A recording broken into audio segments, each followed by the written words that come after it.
নমস্কার বন্ধুরা।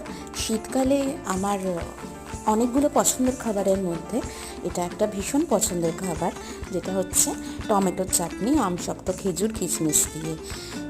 যে কোনো সময় খাবার পরে এই মিষ্টি আইটেমটা খেতে দারুণ লাগে। আমার তো শুধু শুধু খেতে, আর যদি পাঁপড় দিয়ে পাওয়া যায় খেতে, তো দারুণ লাগে এটা।